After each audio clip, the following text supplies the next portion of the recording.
Avon Resources Limited is a gold exploration company with significant projects in British Columbia and the Yukon, trading on the TSX Venture Exchange, symbol ABN, and the OTCQB, symbol ABNAF. Surrounded by world-class gold deposits and mines, Avon's 23,000 hectares Forest Kerr Gold Project is located in the heart of the Golden Triangle in northwestern BC. For more information, visit us at avonresources.com. Welcome to the Goddard Report. Comments made on the Goddard Report and TalkDigitalNetwork.com are an expression of opinion only. Here is Jim Goddard. My guest is Kris Sims, BC Director of the Canadian Taxpayers Federation. Welcome back to the show, Kris, and best of the season. Oh, thank you so much. Kris, Vancouver City Hall getting the attention of people across the country with a proposed 8.2% property tax hike for homeowners and even more than that for business owners. Is the Federation fighting that tax hike, and is City Hall listening? We are fighting it. We have launched a petition against this outrageous tax hike for homeowners and for business owners. We're calling it the property tax hike in Vancouver, and we're trying to encourage people to sign up and fight back. When you add in the utilities that would come from Metro Vancouver, their rate increase, it's more than 9% that they're asking for between Vancouver City Hall proper and Metro Vancouver, and people just can't afford that. They just can't. Vancouver is already one of the most unaffordable places to live in the world in many ways, and now they're just adding this onto it. And so it was really interesting. We were at Vancouver City Hall on Tuesday listening to people fight back against this, and what's encouraging is that almost every city councillor said in his or her own way that they were getting flooded with emails and phone calls from residents saying, we can't afford this, we can't pay this, lower this tax rate. So that was very encouraging because it means that people still have fight in them. It means that they are pushing back, and these politicians have got to listen. It's their job to listen to us. So I just encourage everybody, keep phoning the mayor's office, keep phoning your local councillor, and keep emailing them. And if you can, book a time to speak to City Hall. Show up at one of the council meetings and talk to them directly. I remember Gordon Campbell's rise on the political scene was back in the 80s when he held a huge rally at Oak Ridge Shopping Mall to protest giant property tax hikes, pointing out a lot of them were little old ladies who purchased their house for $25,000 and it was now worth $250,000. What a bargain nowadays. But still, the property taxes were going up and up and up, and he said it's time to put the brakes to it. Well, the same arguments are being made today. A lot of people who bought their homes in Vancouver in more affordable times are now facing monstrous tax bills. If they do have to move out of the city to pay those bills, who's going to buy a house with the prices being still so high? This is a great point, and it's a frequent problem where someone is being forced out of their home even though they don't want to sell and move because they can no longer afford the tax bill. And the tax bill is partially based on assessment value. What's unfair about that is, what if you're not selling? What if you're not moving? It's all fine and good to have a property value and to have good home value, but if the government comes along and says, yes, but if you sold tomorrow, you'd get this much, so pay, that's nonsense, because what if you're not selling tomorrow? So that's actually something that was brought into law in the late 70s, early 80s in California, and it was exactly for this reason, to keep the quote-unquote little old ladies in their family homes until and when they decide to sell. And then when they sell, and they sell at their market value, then they pay a tax on it for sure. But nickel and diming and beaning these people every single year based on their property value is unfair when they're not going to sell it. Then you just wind up hollowing out an entire neighborhood. It's very similar to what businesses are facing right now and the physical business property owners are facing right now with this best use idea. And this sounds crazy, but for any of your listeners that hasn't heard this, imagine you've got, say, a small lunch shop, and it's 1 or 2 stories. What the assessor comes by and says, you know what? physically at this property, there could be a 15-story condo building. So you're going to be charged taxes based on that, on an imaginary 12 extra stories above you, residence and a business at the base. Like, they're being taxed on imaginations. And in many cases, they're being taxed completely out of business. I had a gentleman reach out to me actually in the middle of the council meeting yesterday. I was sitting there live tweeting, and the guy reached out to me and he said, you know what, my father-in-law has had a repair shop now for 30 years. He is closing up shop because he can't afford the tax bill, which has now reached $40,000 per year. Apparently he's just been skyrocketing. This isn't fair. It's not right. Why do they want to see this happen? Well, you know, I could be a hockey player, so I guess I should get taxed at the same rate as one of the Vancouver Canucks. I could be a hockey player. I could be Lois Lane as the best reporter in the world, but I'm not going to jump out a window, hope Superman saves me. Well, you could be Meryl Streep. You should be paying taxes at the same rate as her. Right? Yeah. Exactly. I should be paying that rate. I do dress up in costumes. I could be considered Meryl Streep. This is how nonsensical this tax plan is. And they're making scads of money. The government is raking in scads of money from this method of taxation. So that's why it's important that they've got to get on this. Apparently, both the province and in some form, it's complicated, the municipality play a role here on agreeing to tax people and businesses in this way. They both need to fix it, like yesterday. It's absolutely unfair. We'll have more with Kris Sims right after this.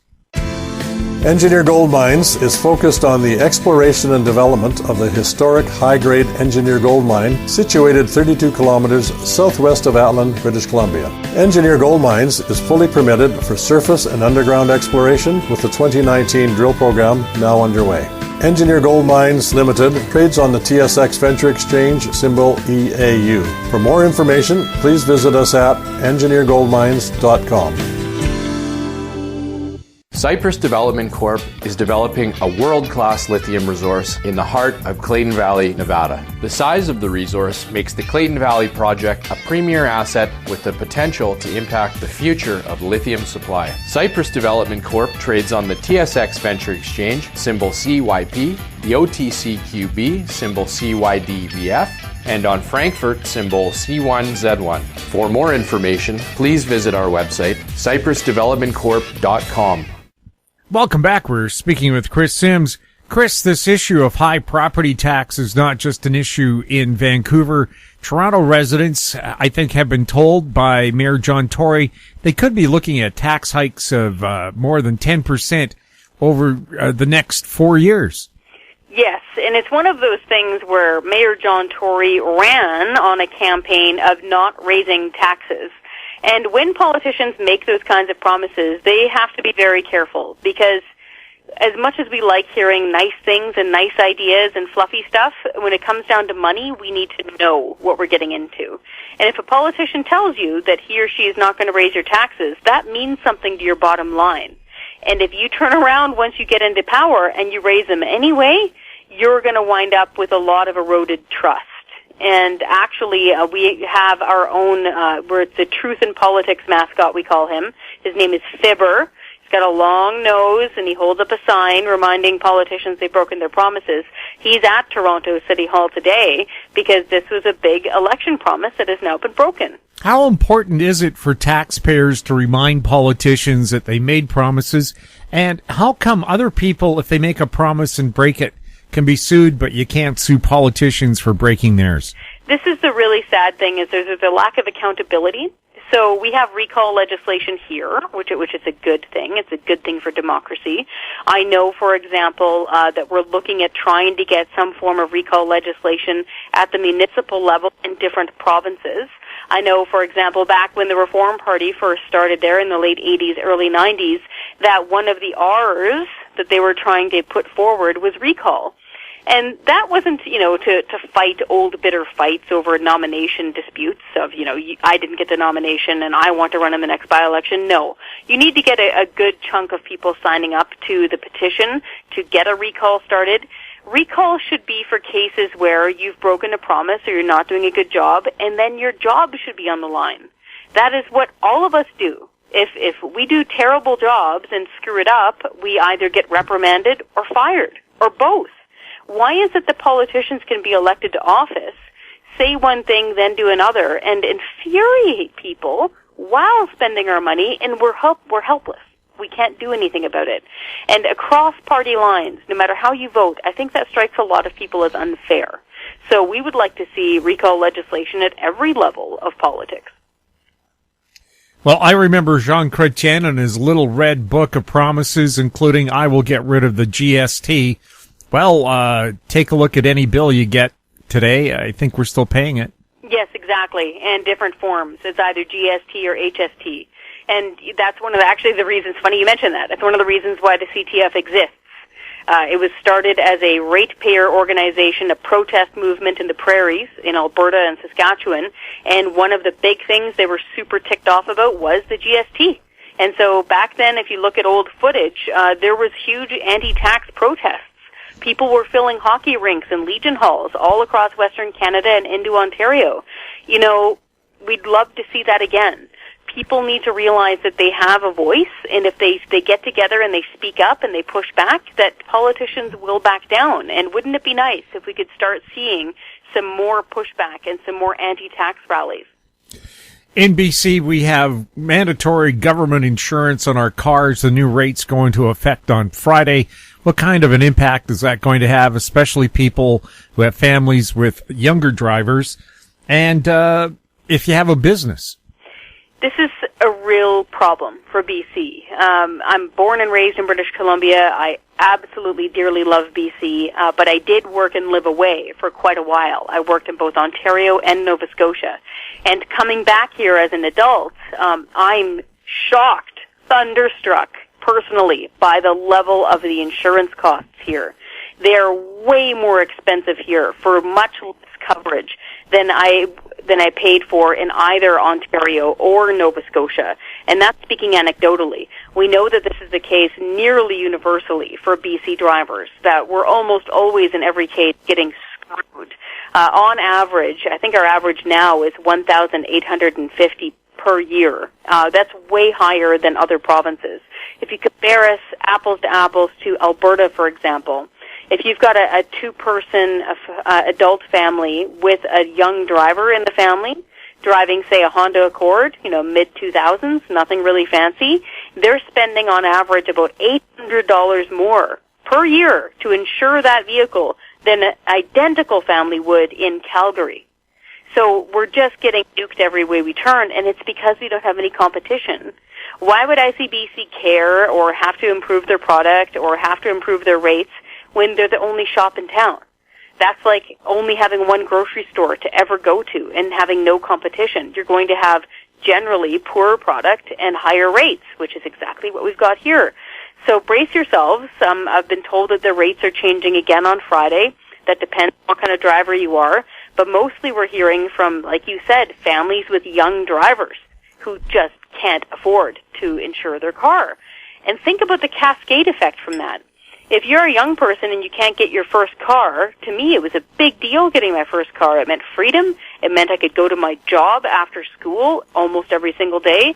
And you learned responsibility and independence. So what? These folks need to wait till they're 25 now to get a vehicle, to be able to afford this? What is that teaching them? How is that helping them get jobs? How is that helping them get an education? So these have serious cascading effects when you have government monopolies that are this expensive. So I'm very worried for drivers. Everybody's bracing themselves, but apparently the rate is changing again this Friday. The BC Liberal Party now in opposition. Do they have any fix for this ICBC, as it's been described, dumpster fire, although I would call it more of a forest fire? It's unfortunately been catching, hasn't it? It's broken out of the dumpster that we painted. We were initially quite encouraged by some of the language that the BC Liberals were using. They were talking about competition and choice during one of their last policy conventions, and opening up ICBC to full competition and stopping the monopoly was one of the highest voted resolutions at their policy convention. I mean, full stop. They got a ton of responses from their own membership saying, we got to act on this. And so they started using similar language to what we were using, to stopping the monopoly, opening up to competition. Now, it sounds like the language is a little bit different.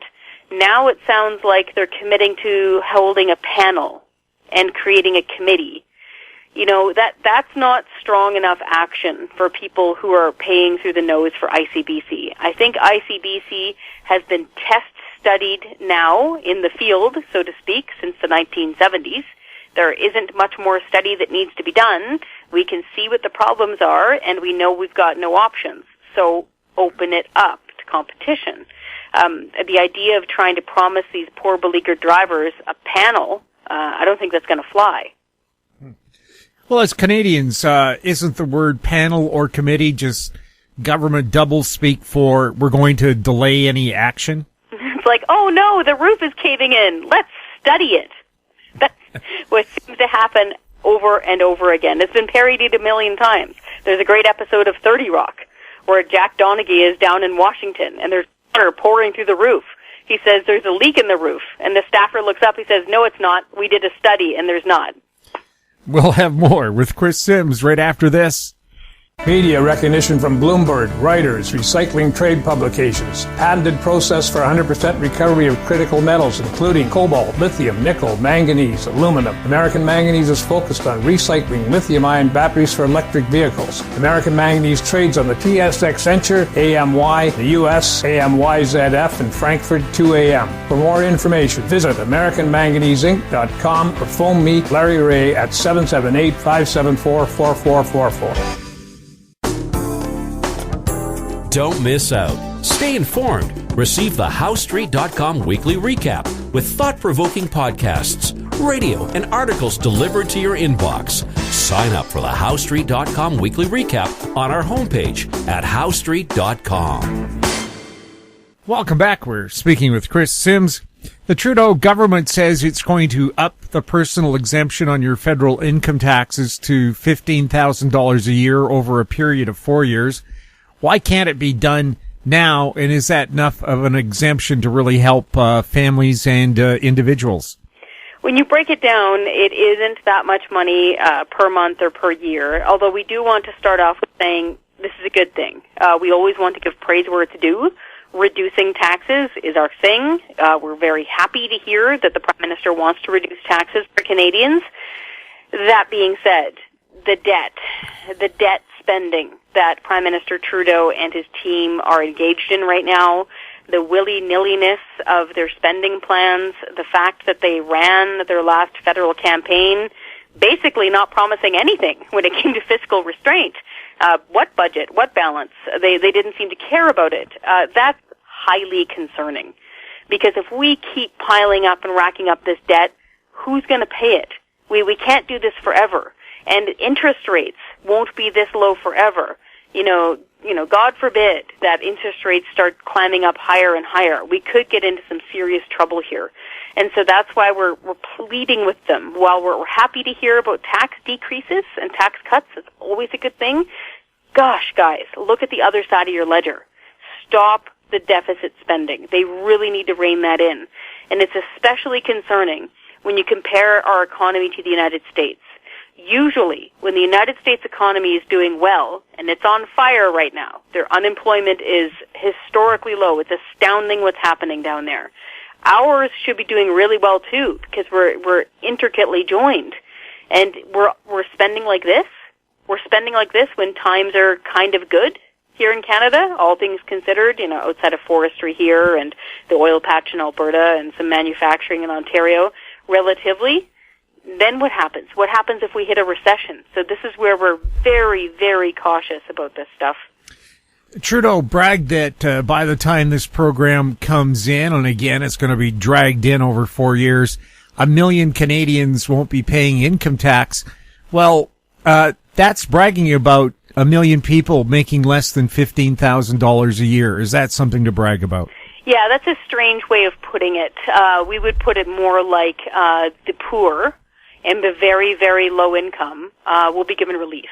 The government will no longer be chasing them down for nickels, which it absolutely should not do. Those folks just shouldn't be paying paying in that way. So yeah, it's not the right way to trumpet it. You should come out and say, you know, we're alleviating any sort of these extra burdens of taxes from the folks who are the poorest. I feel nothing but empathy and sympathy for folks who are making $15,000 or less. I'm not sure how they manage, but they shouldn't be paying. Also, if they're going to cut or increase the personal exemption, what other taxes are they going to increase to make up for that? Exactly. So, well, with one hand, you take it away with the other, right? And so he's imposing a carbon tax, for example, and then handing out partial rebates based on that tax.